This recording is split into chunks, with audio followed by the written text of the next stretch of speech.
Jethro figures about 6 days, hard driving. Where are you going with that wood? Granny wants it on the truck. Put it down. With all the wood we got back at the cabin, we sure ain't going to haul none from Beverly Hills. Oh, she says it's for on the way. On the way? Granny, what in the world are you doing? I'm making sure we don't freeze to death. It's warm here. Won't be when we get to the mountains. You figure to keep that thing burning for 6 days? And 6 nights. Don't forget, it's December every other place but here. Damn blame California. The weather's as mixed up as the people. I'll be glad when I get back where there's some snow and ice. I can't wait to see Ma and Jeff Green. Yeah, it'll be my fine Christmas present for your ma and your sister, or us dropping in on them like this. Now tell me again, exactly what did Marie say? Zipper said the Clampetts were loading their truck and appeared to be moving out. Why? What could have happened? Who offended them?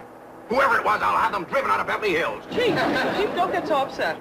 I know a man with $25 million in your bank Is that why you think I'm upset? Because Jed Clampett has $25 million in my bank? Isn't it? Of course not. The thing that upsets me is the fact he might take it out. I don't know whatever happened to the key to that door, but I reckon with our stuff out of there, ain't nothing left anybody want to take, except them old pictures. Oh, Miss Hathaway says a couple of them pictures is Rembrandt.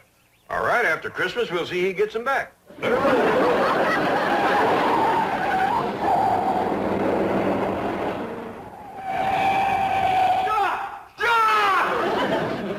are you going? Going home. What? Oh, please, you can't go away and leave me like this. All right, climb on. I reckon we got room for you. Oh, my heavens, we caught you before you left. Granny, is there room for 2 back there? Yeah, if they want to squat next to the stove. No, we don't want to go with you. We want you to stay here. We'll be back after Christmas. Well, Mr. Clampett, if you want to go home for Christmas, let me make the arrangements. I'll have you there tonight. Nice. Clean back home?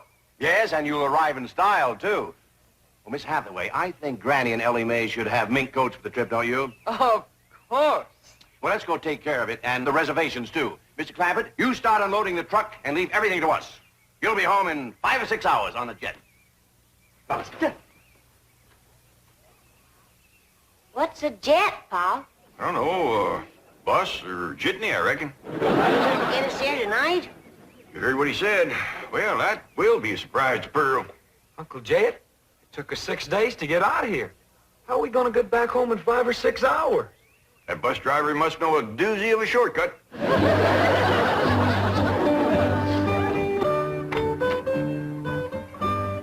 Pat, have we got plenty of champagne and caviar? I guess so. Why? The entire first-class section has been reserved for a family of VIPs, the Clampetts. Wow. Young ladies, I presume you've been advised of special arrangements for the Clampett family? Oh, yes, indeed. Certainly have. Here they come now. Oh, get a load of those minks. Granny, Ellie Mae, right this way. I'm sure you'll be quite comfortable in the lounge. Wait. Uh-oh. How did they get past the gate? Let's get them out of here before the Clampetts see them. I'm afraid you're in the wrong section. May I see your tickets, please? Well, I don't think we got any. See, this bus sure is fancy. Fine. You've come to the wrong place. You want the bus station. Now just go back the way you came and ask for the Traveler's Aid. Now they'll help you. Oh, yeah. Well, thank you, ma'am. Granny, Ellie Mae, come on. We're on the wrong bus. Mr. Clampett, what's the trouble? This is Mr. Clampett? Of course. Right this way. Jethro? Here, Jethro. Keep the tickets. Now, Mr. Clampett, you have the money Mr. Drysdale gave you. Yes, ma'am. Right here. A limousine will meet you and take you to Pearl's house. And Mr. Drysdale is phoning ahead to Mr. Brewster to be sure your cabin is in order. Well, don't let him give away a surprise to Pearl. Oh, he won't. Well, happy landing, Merry Christmas, and au revoir. Merry Christmas to you, too. And Jethro, here's something for you if you promise to bring it back to me. Take good care of them, and remember, the tall, young, good-looking one is mine.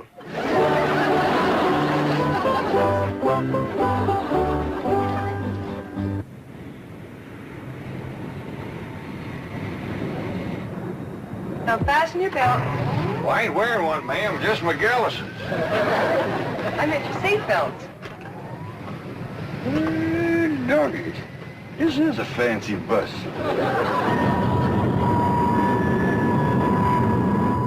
Looks like the bus is commencing to pull out. Now we'll see if this bus driver knows an all-fired fancy shortcut. That's you and me watch the road so we can remember it. Okay, Jethro.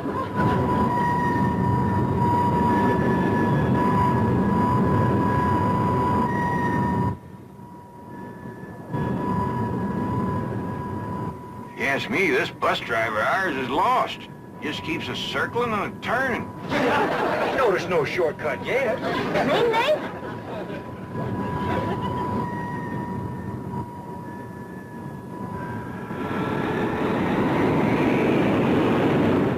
Listen to him erasing that engine. Yeah, but the wheels must be spinning in the mud. We ain't moving.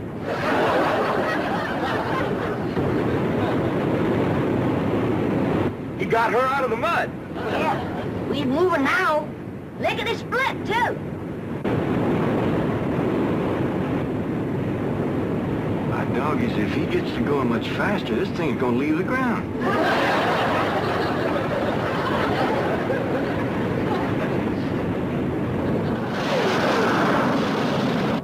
Don't look now, but it is leaving the ground. Jethro, you better get up there and tell that bus driver to slow down. Ain't got time for that. Let's get off of this thing before it gets any higher.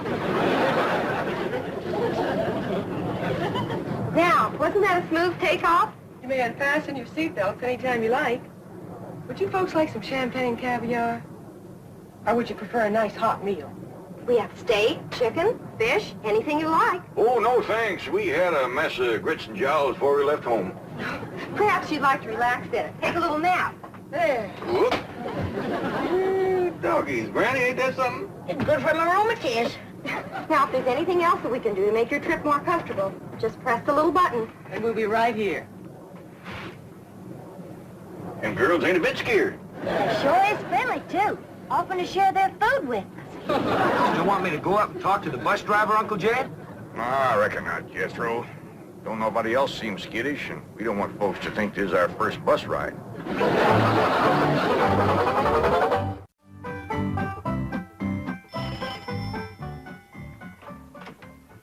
Howdy, Pearl. Homer Winch, when are you gonna learn not to walk into a body's house without a body inviting you? Well, I rang and you didn't come. You didn't give me time, you old coot. Now, don't you never do that again. Get out of my parlor.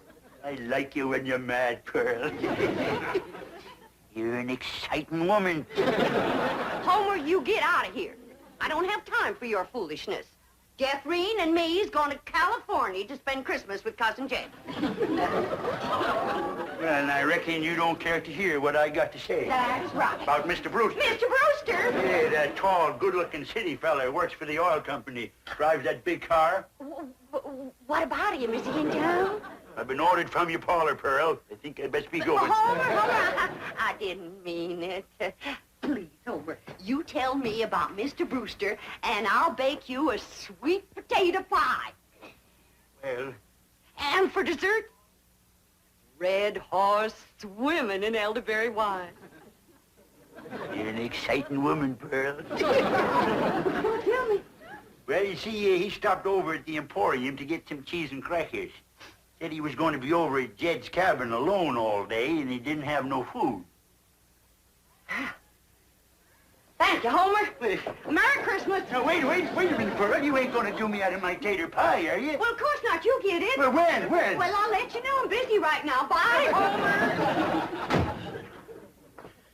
Ding, dang, darn it, I done it again. Let some pretty woman twist me around her finger. I hate to go home. Mama's going to give me the ticket.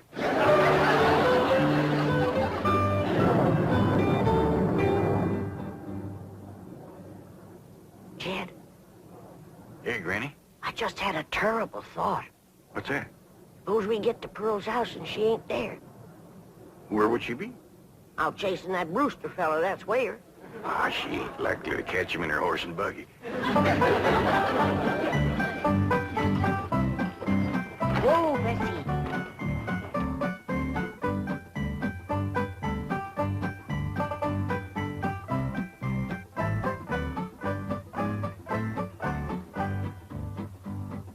Now, Bessie, I play my cards right. You get to keep that there blanket permanent, 'cause I'm gonna have something else to keep me warm. A husband. Ain't that a beautiful word, husband? Husband. And what's more, I'll be riding in that big, fancy automobile. So you can retire to pasture with that good-looking racehorse from Hot Springs.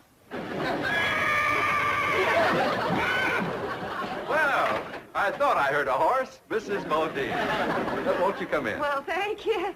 It's mighty cold today, ain't Yes, it? it is. Well, it's nice to see you again. I'm sorry it's so cold in here. Didn't bother to build a fire in the fireplace, and I'm afraid that kerosene stove doesn't put out much heat. Well, I can't stay but a minute. I just came by to give you this and say Merry Christmas. Thank you.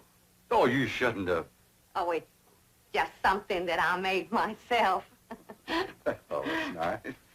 Land to mercy. Look at this place. Why, you men just can't manage alone, can you?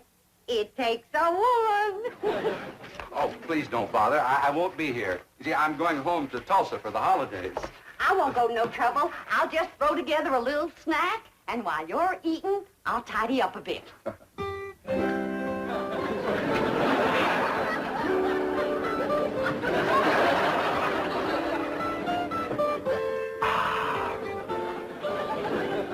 This is the most fantastic miracle I've ever seen.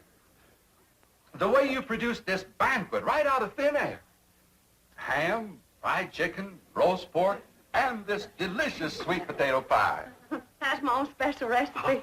Here, wash you down with some red horse and elderberry juice. Mm-hmm. Oh, that is sensational juice.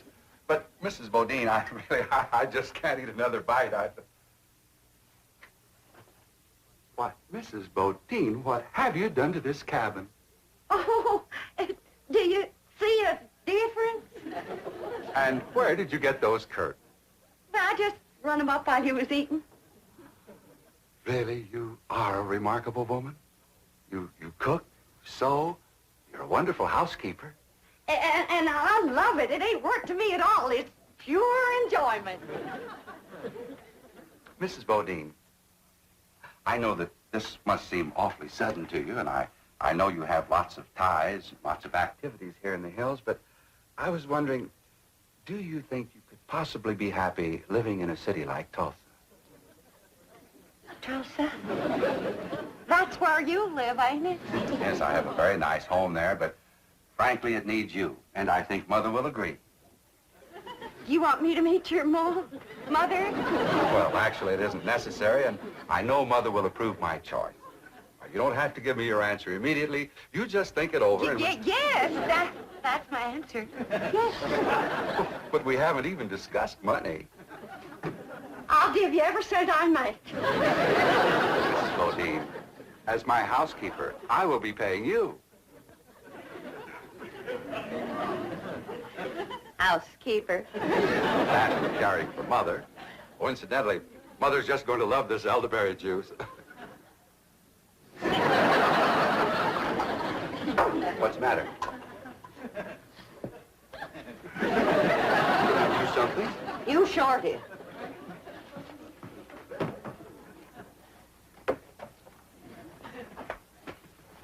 You let me cook for you. You let me sew for you.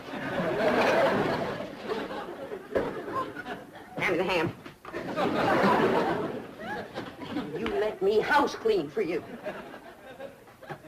Now then, I don't know what it takes to get engaged in Tulsa, but in these here hills, you've done enough to get yourself promised, hitched, and honeymooned. Really, Mrs. Bodine, I didn't mean to. I'm going to Beverly Hills to spend Christmas with my cousin Jed. And when I tell him what you done, he ain't gonna take kindly to it. What, Mrs. Bodine? I give you my word that You give me my hand-knit socks.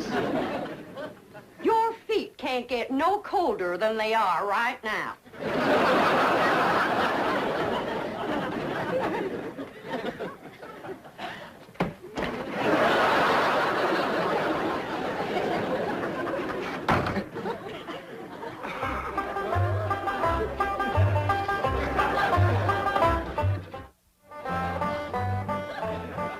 But, Mr. Drysdale, Pearl is on her way to California to see them.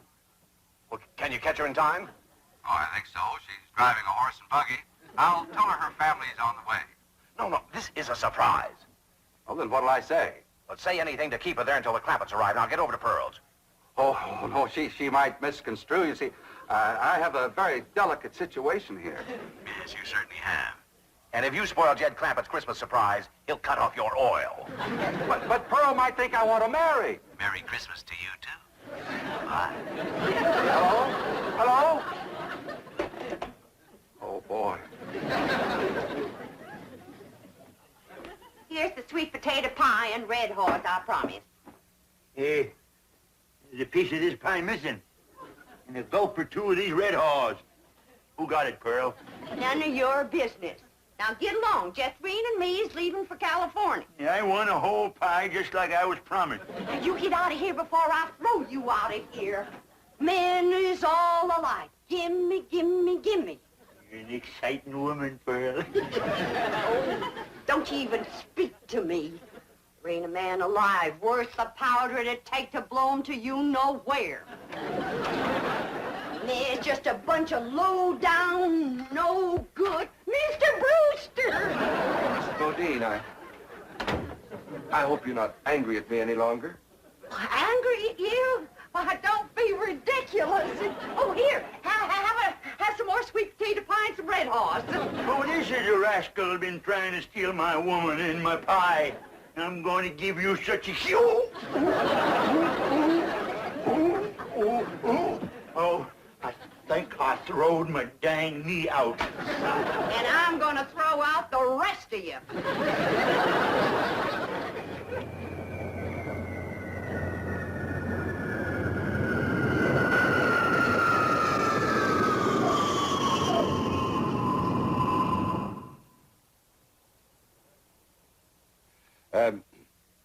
You see, in my business, what I mean to say is that I'm away from home a lot. And, well, I think that a husband should, that is, what I mean to say is that, in my opinion, could I have another slug of that elderberry juice? No, you cannot. Now then, I've been sitting here for 3 solid hours listening to you, and you have yet to say one word that a widow woman could get her teeth into. Jethrine, bring the suitcases. Oh, please don't go. I ain't listening to one more word you got to say lest you say it on your knees. Don't come in yet, Jethrine. Say it. Please don't go. You are the slipperiest man that ever lived. Come on, Jethrine. You get out of my parlor and you stay out.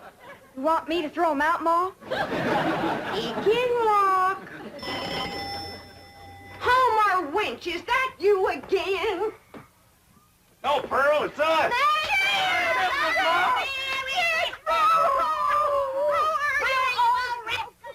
Merry Christmas, Jethrine.